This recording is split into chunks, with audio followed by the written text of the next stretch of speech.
when you're making an important career decision under uncertainty, what you should also ask yourself is, what are actually your true intentions for each of the choices, A versus B?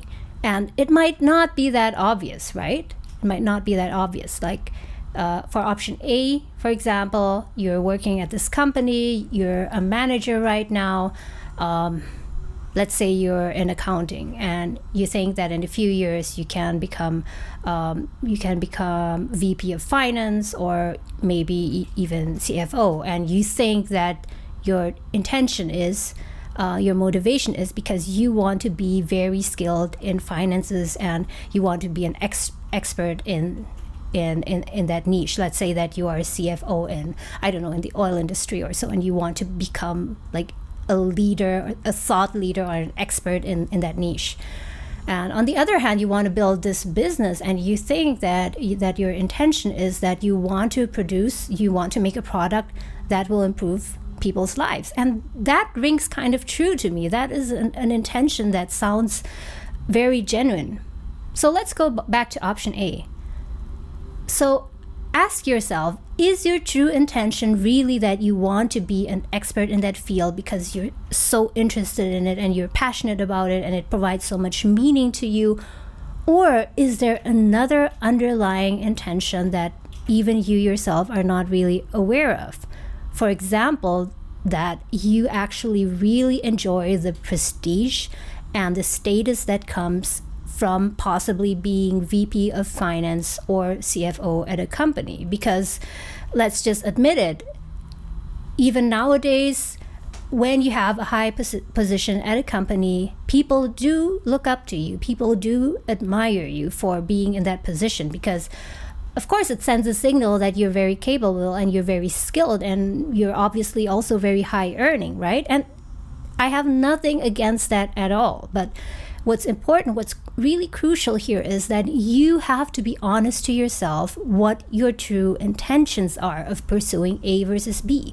Because if you are not clear about your intentions, then you're really just fooling yourself. If you make that choice A based on a false assumptions or false intentions, then after 5 years or 10 years, you'll just be unhappy and you're not going to go anywhere. I mean, you're going to have a lot of money, perhaps you're going to have that title, that position, but you're not going to feel fulfilled. I mean, in the end, it can just feel empty and hollow. And here I want to share with you one career decision that I myself made pretty recently. It was just a few months ago. So many of you might know that I'm currently in Canada, and I, as well as my husband, we decided to go back to school, but not for a bachelor's or a master's degree. No, I wouldn't do that. It takes way too long and it's too expensive. But both of us decided to go for a postgraduate certificate in film and television business. So it's basically about the business, financial related side of the filmmaking business as opposed to the creative side. And it only took us 1 year, actually only around 8 months. So it's a very, very dense and compact program. And after getting this certificate, my husband went on and he became an accountant in the film industry, and he actually enjoys it. And as for me, I had the same option. I had the same possibility to, after finishing my studies, going on to work in what is called business affairs or accounting, and it would surely provide me with a lot of financial stability, because it's a very highly in-demand niche and it's paid for very well. And I've even done a short internship in accounting at a film company, which I, here it comes, did not really enjoy.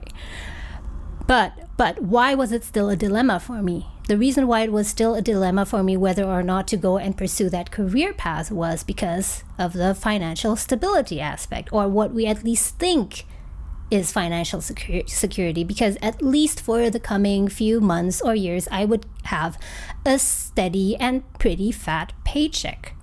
But at the same time, if I did that, it would definitely reduce the amount of time I would have to work on my multiple careers main channel. And I have another channel living in Canada, as well as this podcast and all the other things that I really, really want to pursue. So like I said, there's a price for everything, right? There's a price for making any kind of choice. So I ask myself, why am I even considering this? If I know that I don't like it, why am I even considering this? I mean, even just for the money. Is the money my actual goal, or do I have any other intention behind it? So I kept digging and reminded myself I have to be honest to myself, because if not, it will come and bite me.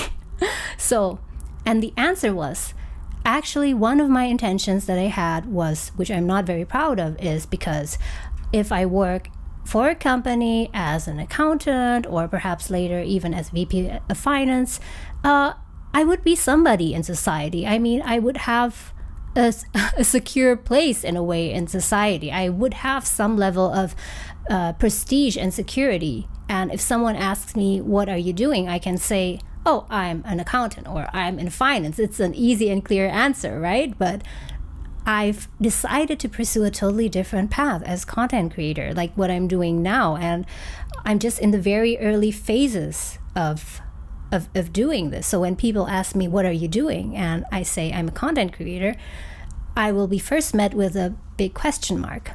But okay, long story short, I knew that I didn't have the best intentions when I was considering whether or not to go for the accountant path, working for a film company as accountant. I mean, it's not a bad intention to have, but it's not an intention that would serve me well in the future, because come on, what does prestige, what does status or acknowledgement from society mean compared to having a career doing work that truly fulfills you on a daily basis, like doing this?